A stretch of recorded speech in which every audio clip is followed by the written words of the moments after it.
RC racing? What the hell? Hey guys, Danny here from Assassin Gamers, and today I'm doing a review for the first time on Assassin Gamers. We've never done this before, so I decided to take a crack at it, and this is what we're up against today. It's called RC Pro AM, or Pro Am, as I like to call it. 32 tracks of racing thrills, the full name right there. And it is by Rare Ltd. I think that's the company, I'm not sure. I might be a little bit stupid. But anyways, this is what it looks like. It was made in 1987 for the Nintendo NES, which is saying Nintendo Entertainment System. Yeah. Without further ado, let's get started. Okay guys, here's the deal. When I review a video game, I'm only allowed to compare it to other video games that come from the same console, such as I am only allowed to compare NES games to other NES games. In this game, basically for gameplay, all you do is race around in little tiny cars. And unlike the cover, when you're in this awesome looking race car, in the game you're actually just in these weird looking trucks with antennas. Because this isn't real racing, kids, this is RC racing.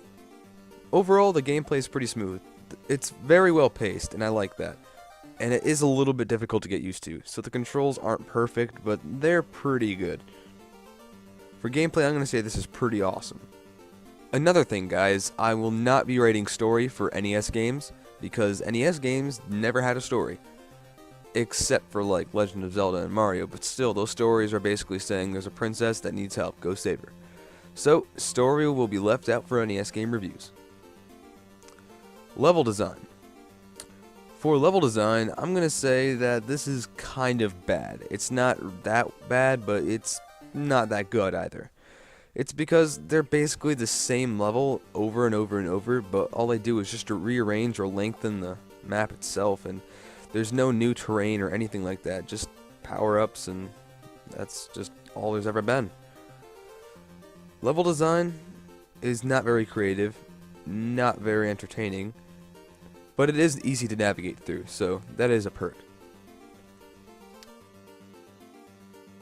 For graphics and audio, this, for its time, is an amazing game for graphics, but they're not the best. Other games had a little bit better graphics, but this is pretty high up there. Then there's other games such as Defender 2, which the graphics look like you're just basically playing an Atari or a really, really old arcade game, where there's just a black background and lines, and more lines, and some more lines.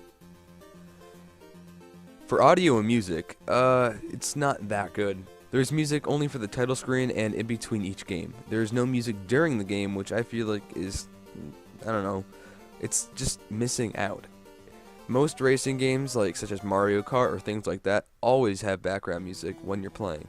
So, I find that it's just missing out on something great. Replay value. This is pretty good. I like playing it over and over. It's not super exciting to replay because it's basically the same thing over and over and over and not many new things, and each time you restart you have to restart from the beginning. But other than that, it's not all that bad. But there's only one problem, and this problem really messes up the game. It's called lack of multiplayer. Now, I think it was either supposed to be implicated, was implicated, and failed for some reason of a glitch, or I just got a really messed up copy of the game. Because when I tried to plug in my other controller and play with a second controller, it wouldn't work. When I started up the game, it would say, press start for one player.